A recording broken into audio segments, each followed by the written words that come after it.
Hello, making a play video.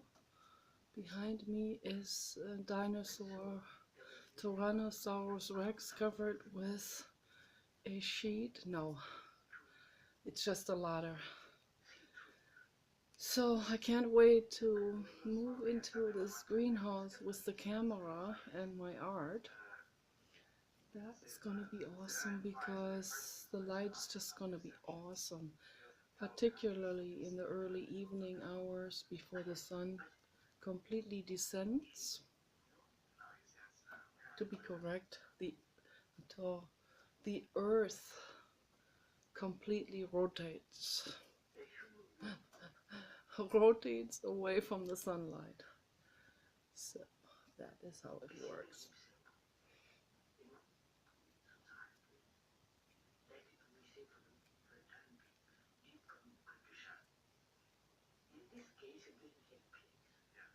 So we went to the other house. I saw a lot of different things, different people, lots of observations, and I am right now in the process of uploading the video I made at the other house, which is always on the orange tablet, which is signed into Kenny Redwood, and because of that it is also signed into Animal Lovers Support Group, my other channel. And I will later on, I will put a link of the other video under this video. So it's kind of good to have two channels, and I adjusted my other Chromebook, the white Chromebook, I adjusted now to Kenny Redwood Animal Lover Support Group with email, with YouTube account and everything, and that way it's not connected to all the main things that I'm doing, you know, the shopping stores and Amazon and all of this, because I'm planning on using the white Chromebook somewhere on public internet at some point in the future, maybe when we're traveling or something. And why have all of this on there if you don't have to, if you don't necessarily have to? It is better to be safe than sorry. I've already lost the whole book through bullshit and all of this. I've been hacked into many times.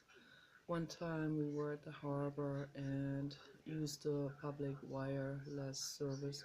I had my red computer with me, the Microsoft one, and promptly someone completely destroyed everything in the computer. So, you know, these things happen. The Microsoft ones are very susceptible. They can even destroy the entire computer. So luckily they only damaged everything that was in the computer uploaded, including all the programs. I had to put it back to factory setting, and then it worked well. So then later on I got Windows 10, which I think has some extra additional self-repair and self-protection things.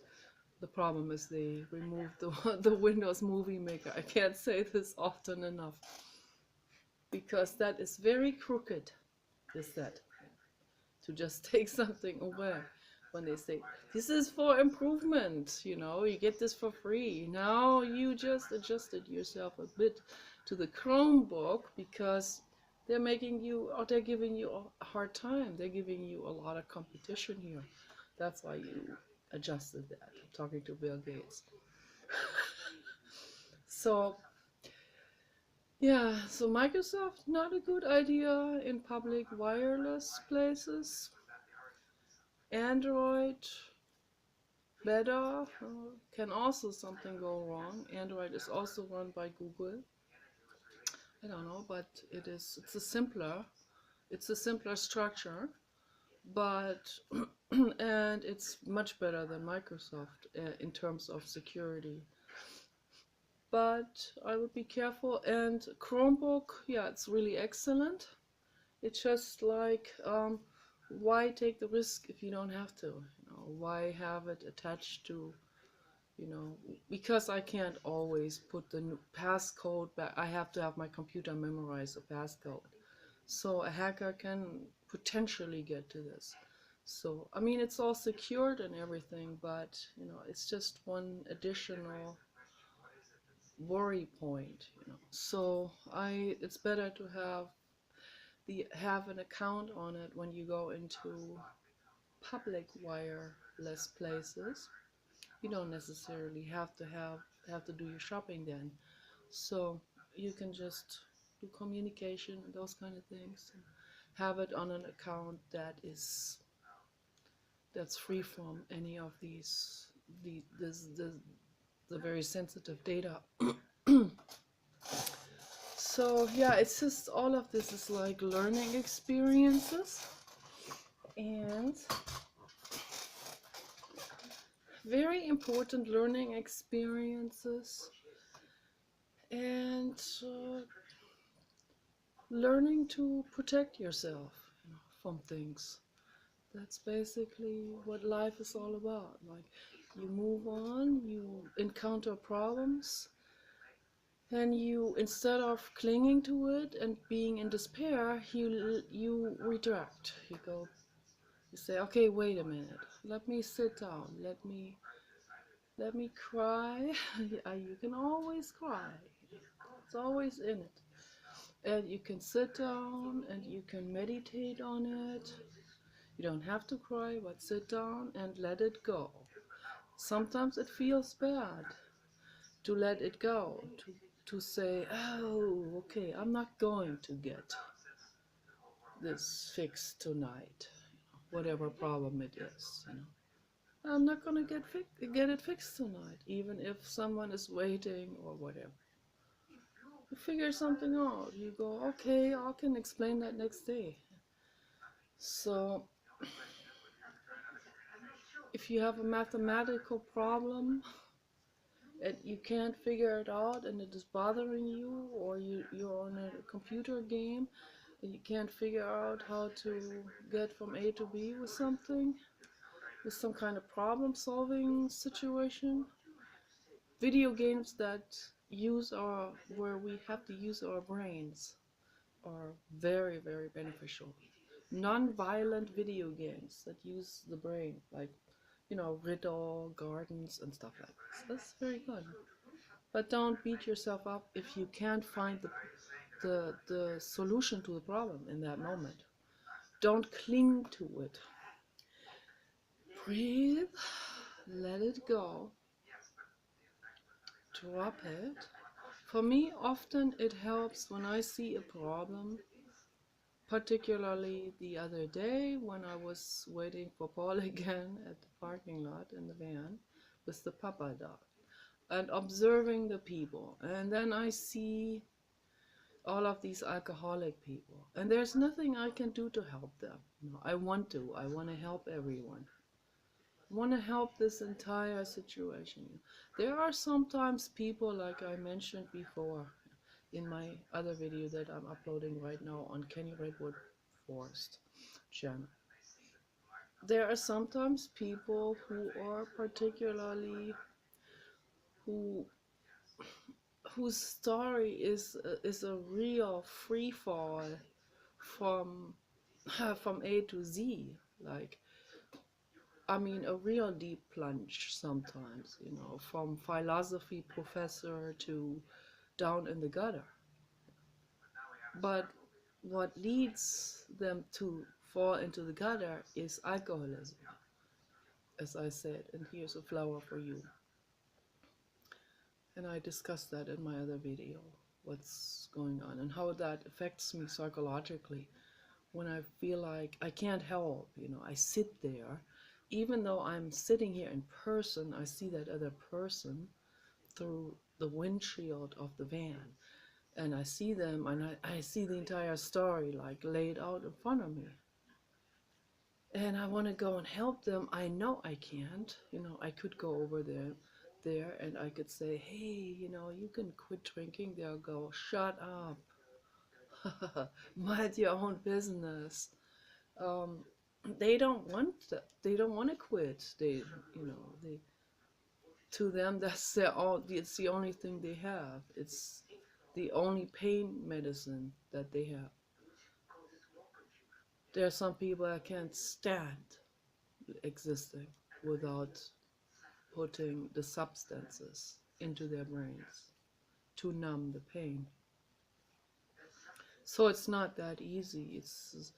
I couldn't help even if I went over there and if I talked gently with them and if I offered them solutions, they wouldn't hear it.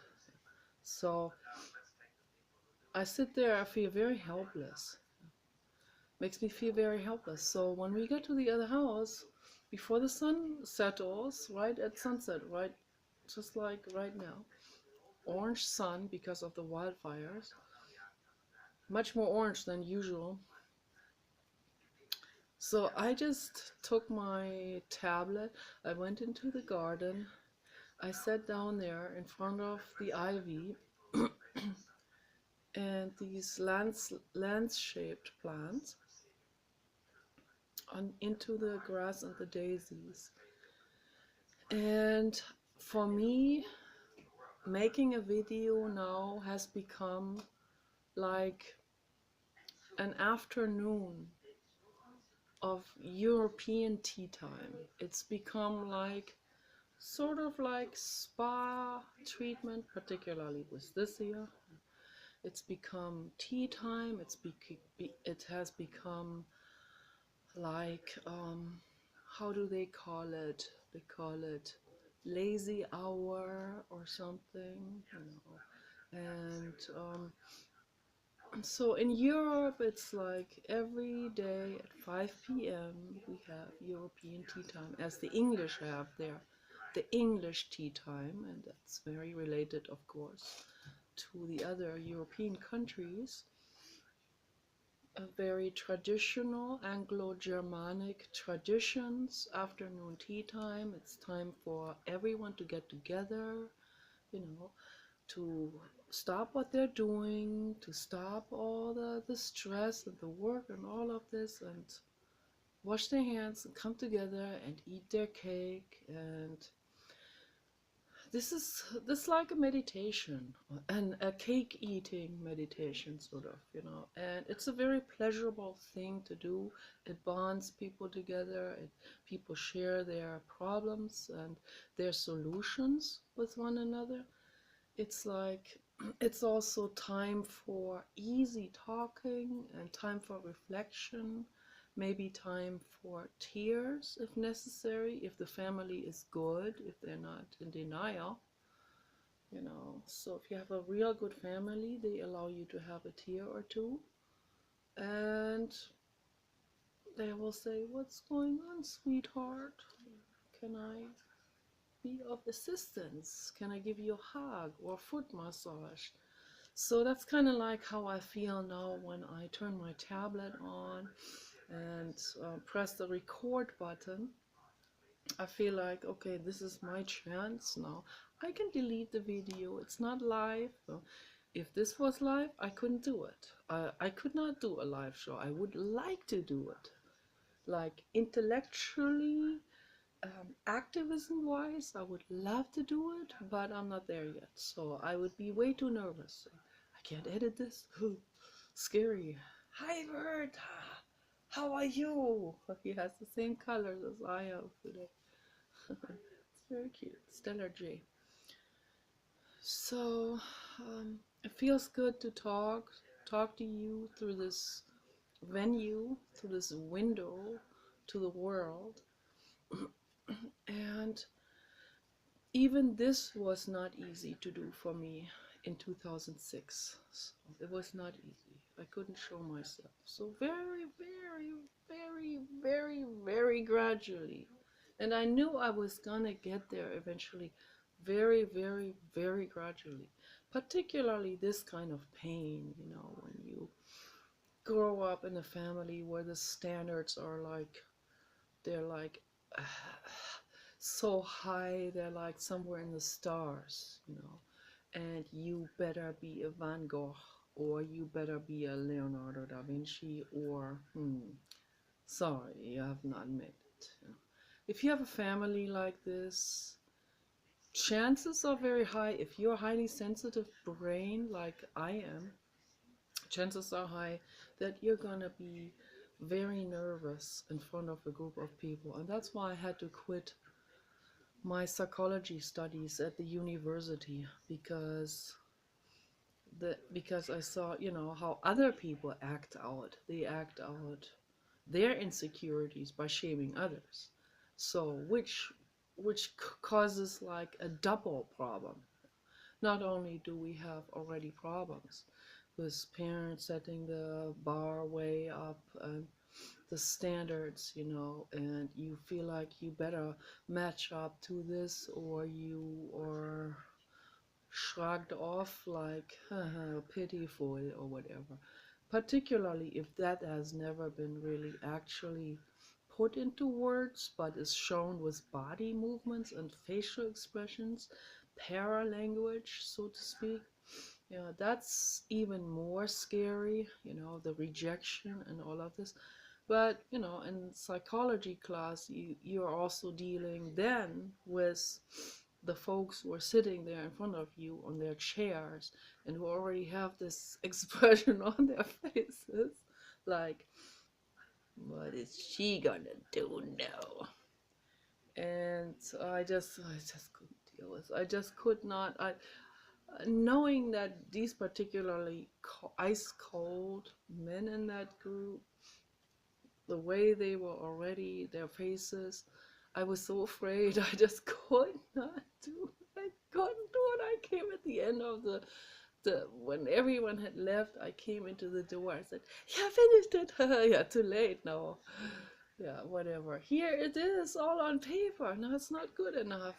I need the actual verbal presentation.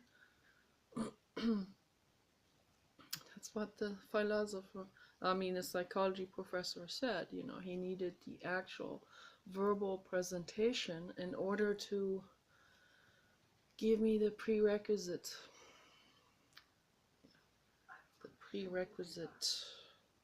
paper certificate that would get me into the actual four diploma works, the actual tests. So a test in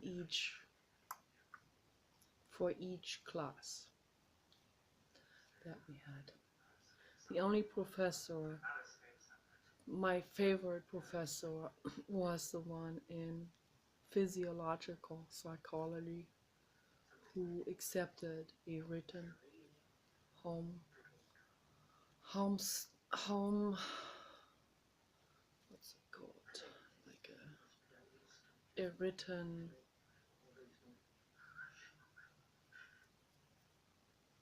I don't know how that's called.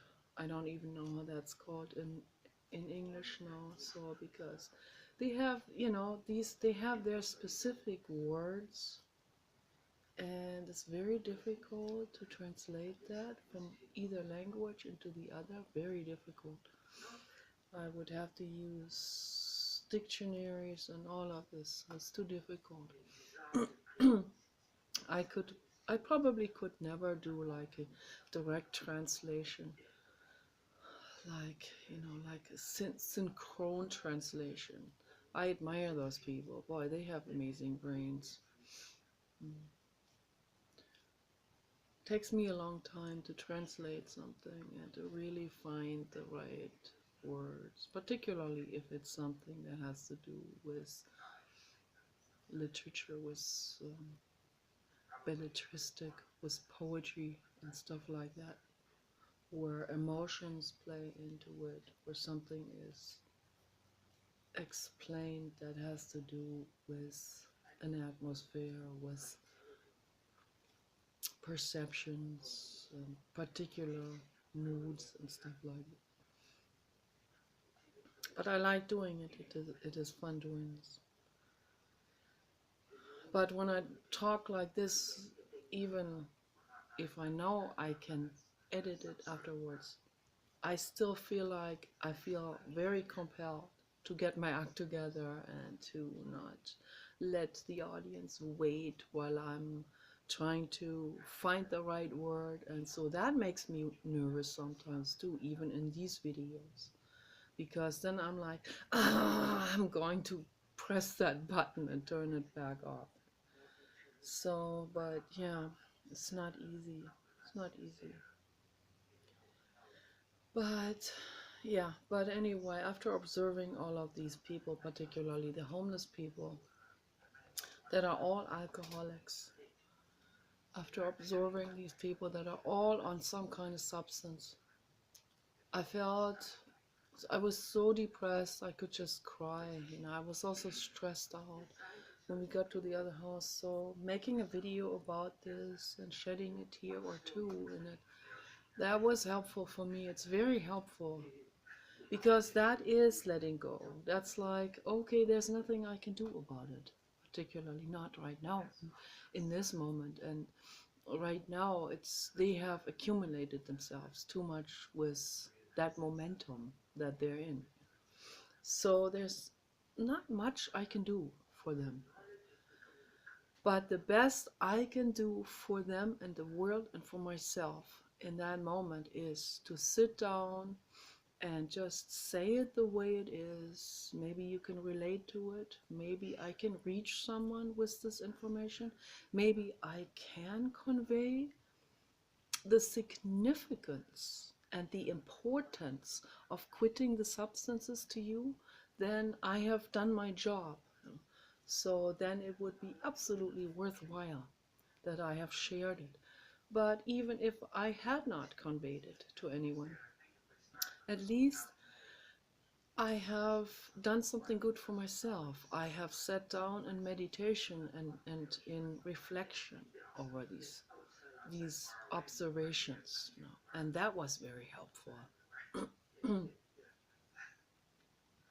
So, and I reviewed it a couple of times, that video. It's okay, but I was all over the place with my brain again, as I usually am, and always shoot into any kind of subject, side subject, and by the way, and that docks in, and that docks onto it, and that, and another parenthesis, and so. But, I mentioned that wealthy businessman, very, very dear friend of my father.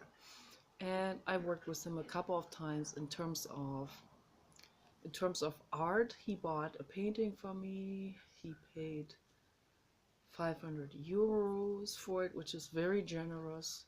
The painting's about, I don't know, 4 feet by 4 feet, acrylic on canvas. And he had this really, really expensive art shipping company come over and pick the painting up. And the guy said, "Oh, he has just transported the painting for Sharon Stone. Oh, this is cool." Yeah, so, and then he said later on, "Hey, that cost them way more than the painting itself." And well, I didn't suggest that company, so maybe it could have been shipped with UPS or Federal Express, would have been better. I don't know. But then you don't know whether it gets damaged. So, but I thought it's very honorable for me, yeah, for him to give me that honor, to give my art that honor of having it shipped in a very, very secured way. Art first, always. Yeah. Art before ego, art before the self, art before this, art before society, art before everything. Art is love. That is the thing. Okay. And I've also made him several sculptures. He always also was very generous in giving me money for that, and was really awesome. He's always extremely generous with money and with kindness and all of that. So, but we all have emotional problems. I have emotional problems. He has emotional problems. My brother has. We all do. And he was born into that wealth, and his father already had a company, and he took over the company, and I'm not going to mention which one. So, and I love them, I love him very much. He's also an artist. He's an art lover, and he's really an artist himself. And he has a lot of self-humor too. And he loves animals. And the problem though, there's one problem though, and there's something, there's some kind of hook, there's some kind of emotional hook in there. When for example, when I talk about animal rights and when I talk about activism, he sheds that away from him. He doesn't want anything like that near him. I don't know why that is. I suspect that is the case with a lot of very wealthy people who are CEOs or company owners, particularly the very large company owners. So they probably push these things away because they probably feel like they not all, there are amazing people like Elon Musk who see the entire picture and who live for making the world a better place. I'm not saying that this particular friend is not, but is he doesn't really want to hear about negativity. He pushes that all away. And I think it's very important that we look at sometimes at negativity. Sometimes we have to look at the problems in order to solve them, obviously, right? I mean, this is absolutely important. Otherwise, how can we improve our lives and our mental illnesses and our idiosyncrasies and the constant running against a brick wall, in our own lives, but also, if we want to make things better, we have to look at the problems for the whole world and for others, for other animals and humans. So we have to look at it. We can't be, I just pull the wool over my eyes and let other people do it. No, it doesn't work that way at all. So what I wanted to say in my last video is that, sometimes, and that was particularly then during these 3 years when we were living in a motorhome, traveling around with our former dog Samantha. We had 2 dogs, Samantha and Ludwig. Ludwig died when we were still at the former house in LA. So not very long before we left with the motorhome, we wanted to travel with him and Samantha, all of us, but Ludwig got very, very, very sick in the end in October 2004. Very, very, very, very sick, and sicker and sicker. And we tried medications, traveled with him one last time, and not long after that, about a week after that, his body completely collapsed. We had to bring him to the vet. It was very, very awful sad. That was, I would say, these 3 years in the motorhome traveling, they were not only hard because of the situation by itself, with the leaking and the problem and the people and trouble and all of this. It was mainly hard for me psychologically because of the death of Ludwig. That was awful, awful hard on me, awful hard. It was awful how I missed him. I missed to hug him and smell him. It was awful hard. It was good we still had Samantha, but I missed him so much. Oh my gosh, it was incredibly intense. But girl saved us. So, and another thing that saved me was a very intense reading of the book Thus Spoke Zarathustra by Friedrich Nietzsche. So that was the first time I read the book, starting in 2004, and I read it a couple of times, and it saved me. It saved my mind. It saved my life.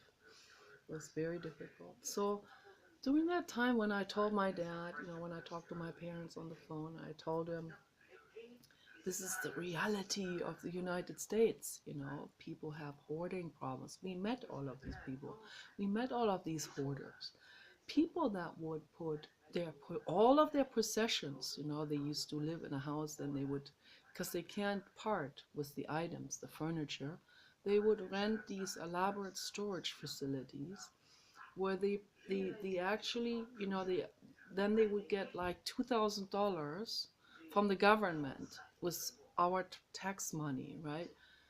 And they would spend almost the entire amount on these storage facilities when they have nothing for it to show for it, right? It's just the furniture rotting in there, you know, rats having their litters in there and peeing and pooping on the furniture, the, you know, silk embroidery, fake Baroque furniture, and so on, that they just can't part with. You know, that is a real serious U.S. mental illness. Okay? And I observed all of these things when we were traveling in the motorhome. And I would tell my dad about it. And I say, this is also reality about the United States. And then when whenever later on he met with, again, you know, they were partying with that very wealthy man, and they get together frequently. And he would mention this over a glass of wine, which they drink, which I don't, because I think someone who drinks even 2 glasses of wine per day is habituated on it. I don't recommend it. I don't recommend even a teaspoon of it. So, of course, I've observed all of this. I see all of this.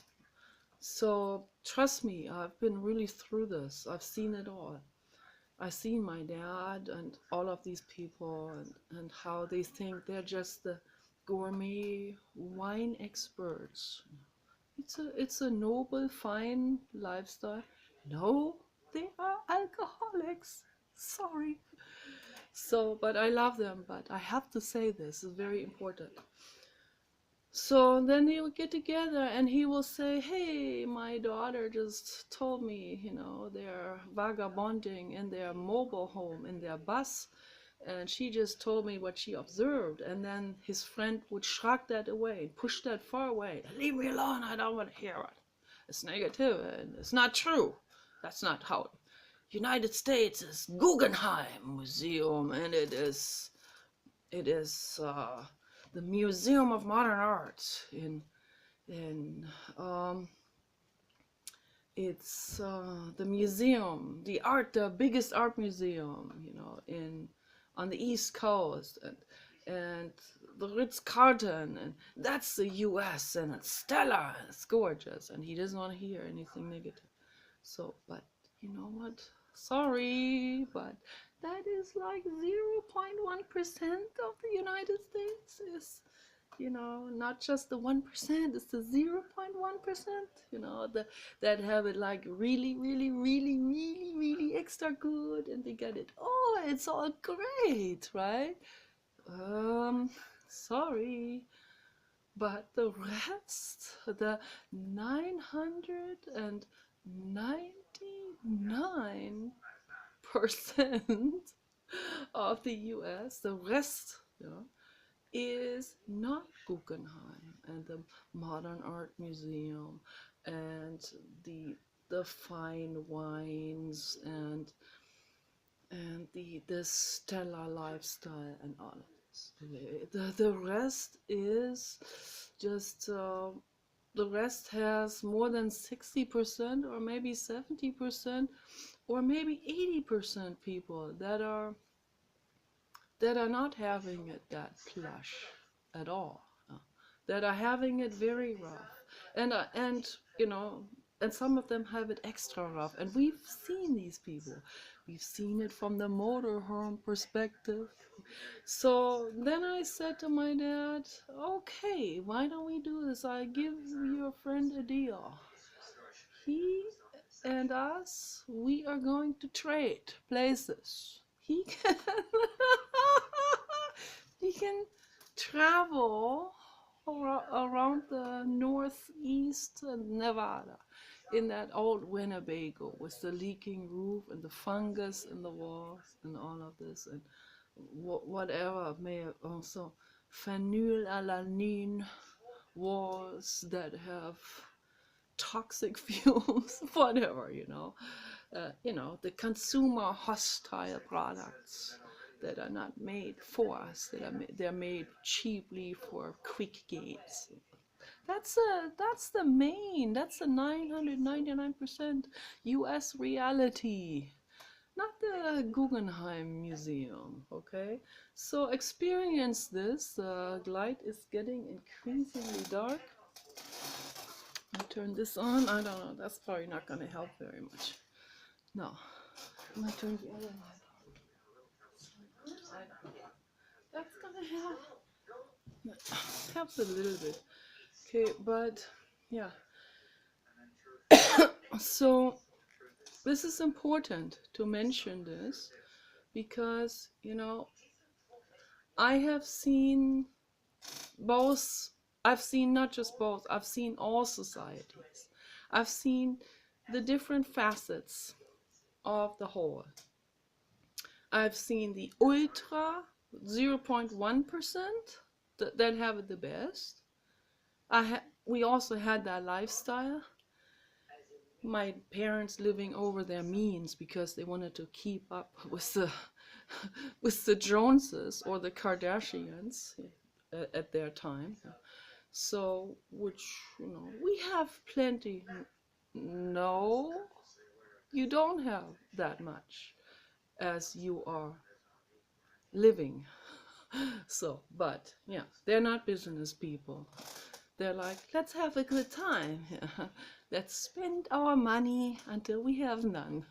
So, yeah, but it's whatever. They have an income, but they're always living over their means. And I'm a little worried about this, really worried about this. So, but they're friends who have these enormous companies. They couldn't spend it even if they tried. So, but they have this lifestyle, okay, and they are also in denial. They are not in. Maybe I'll take this over there. They are not very attuned to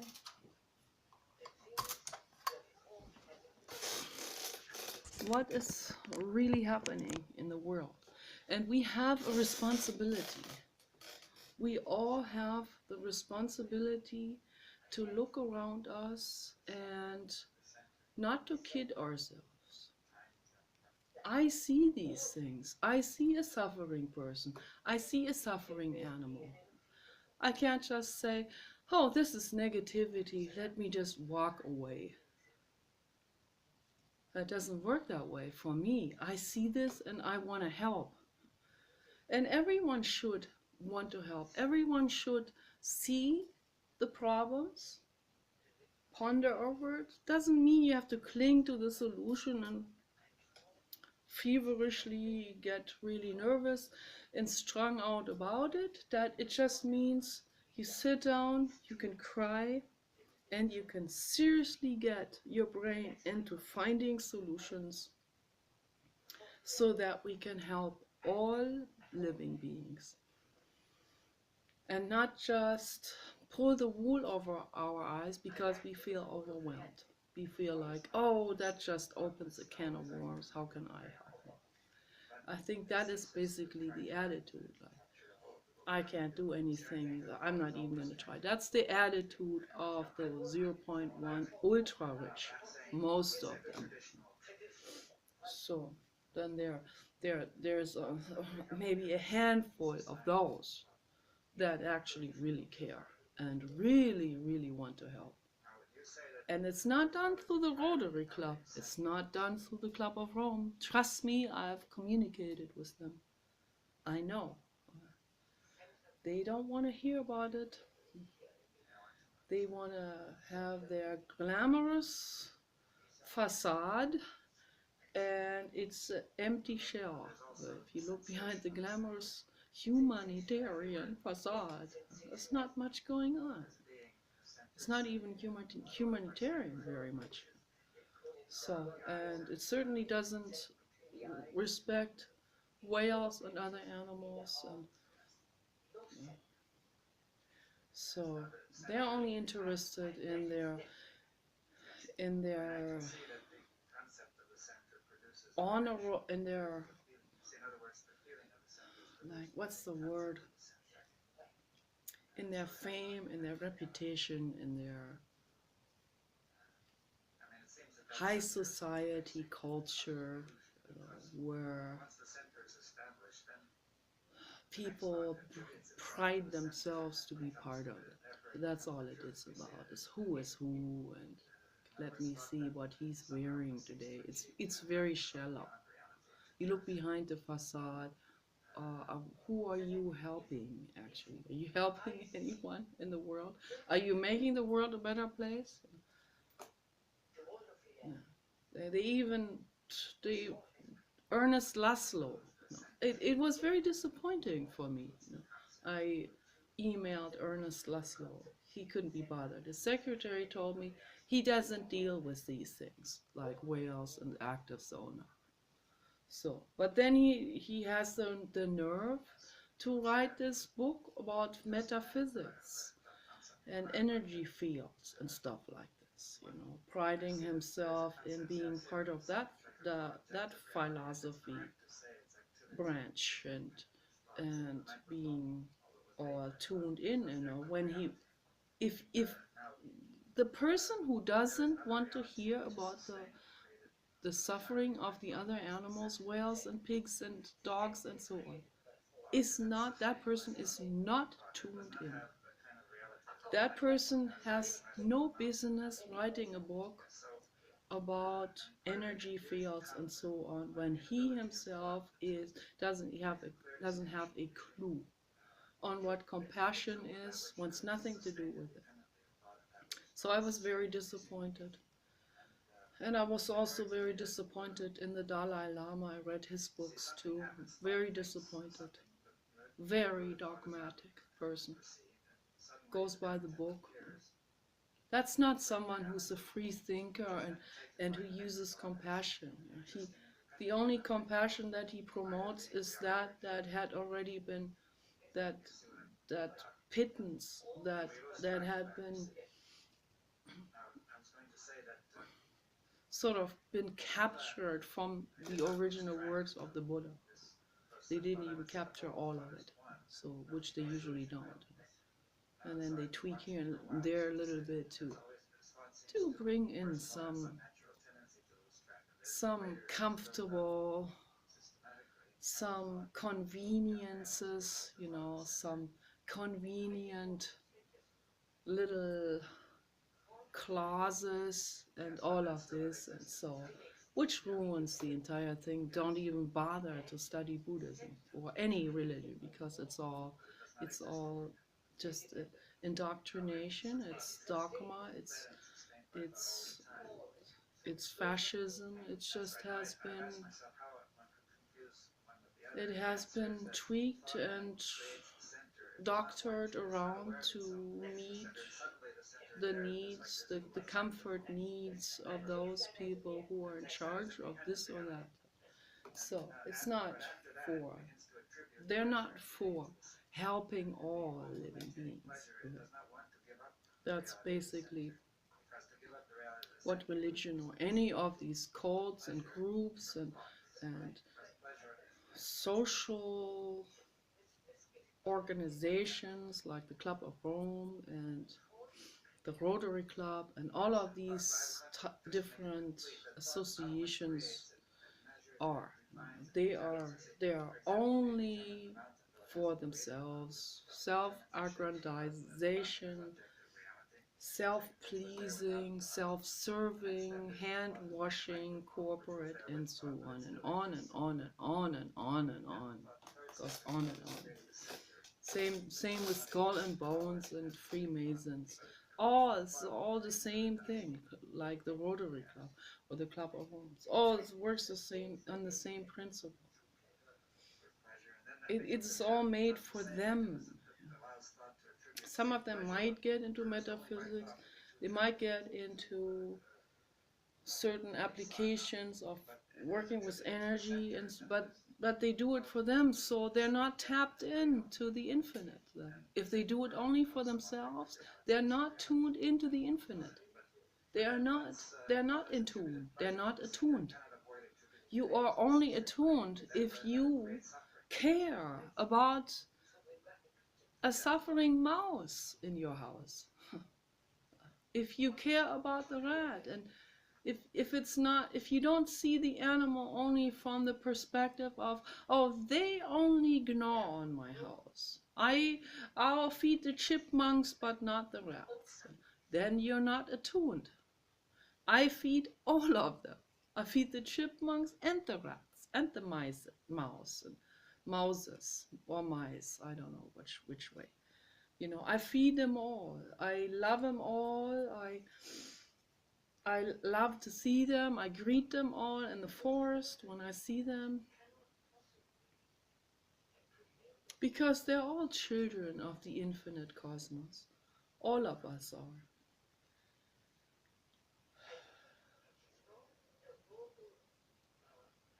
And this thing, that don't make that into a religion either.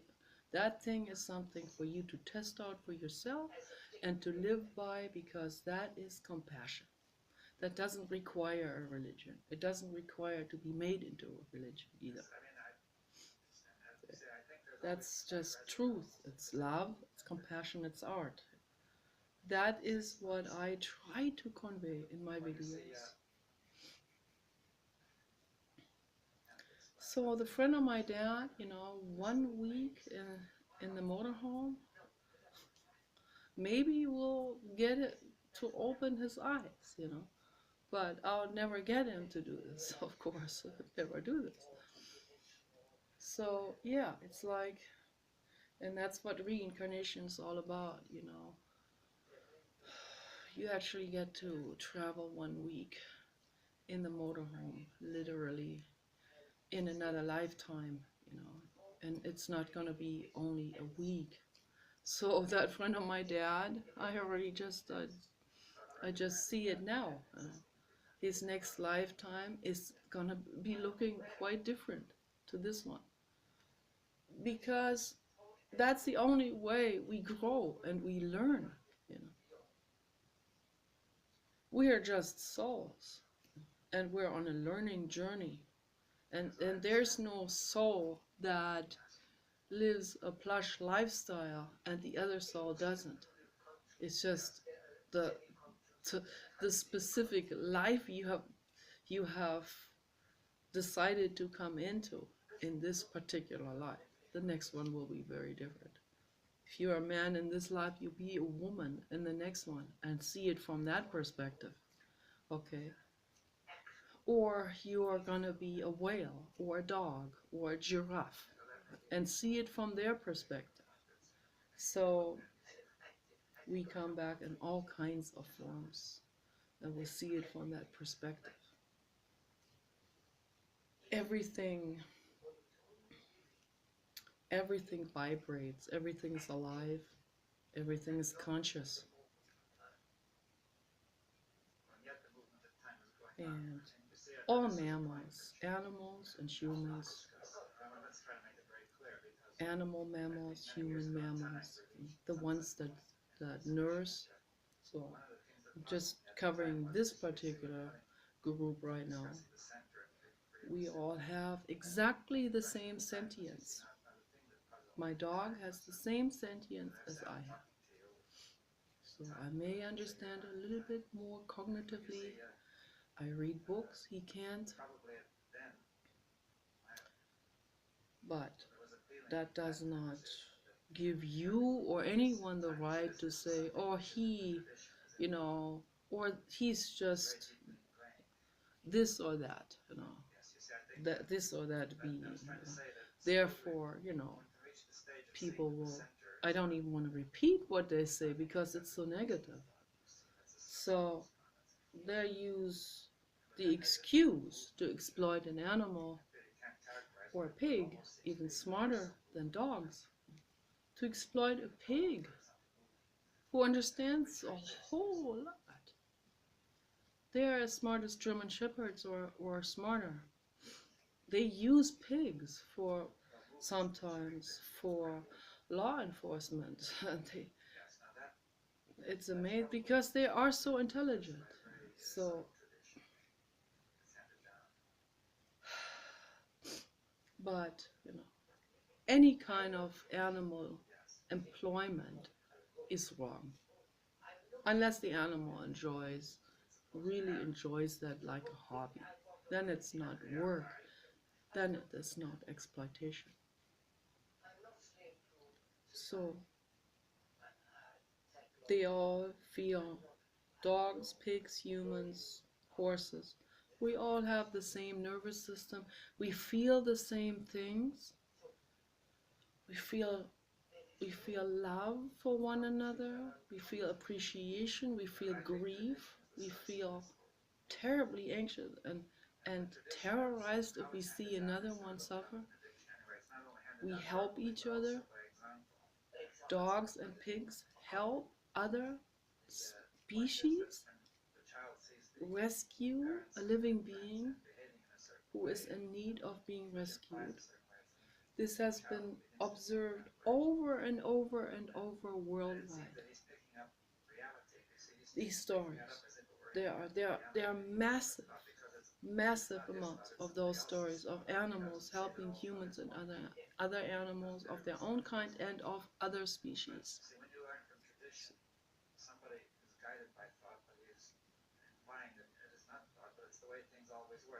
And that is real love. Real love is if I help another living being from another species.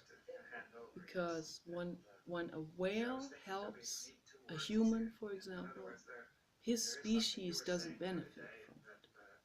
So it's not an evolutionary type of I help my species and that's how we made it forward. No, that's real love. He helps me and doesn't, even if there's nothing in it for him, and he just doesn't think about it. He thinks about, oh, here's a living being who needs help. Oh, here, come jump on my back. I carry you to the next island. These stories are there. People need to become aware of this. Pigs helping humans and other animals. And then they put those poor pigs in very narrow confinement and into gestation crates where they can't even turn around themselves, where they or where they are packed together with so many other pigs that they trample on each other, that they become aggressive.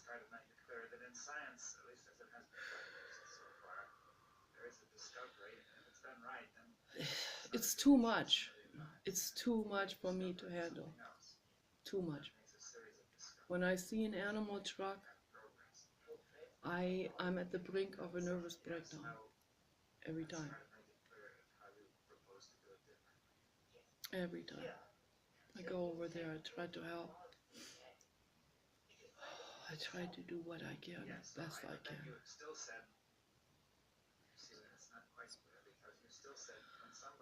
I appreciate every single person who gives pigs water through those holes in the side of the truck. Who just gives them water like this, pours the water on their mouths so they can lick up the water.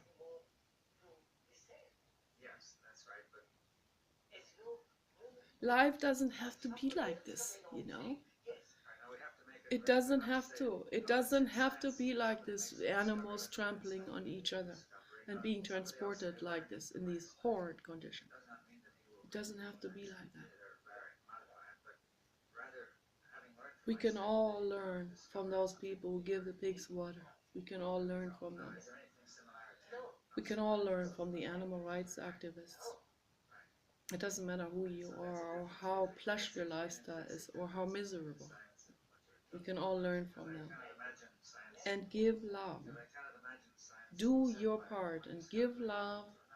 Do the best you can to make life better for all living beings equally much. Okay? You guys take care.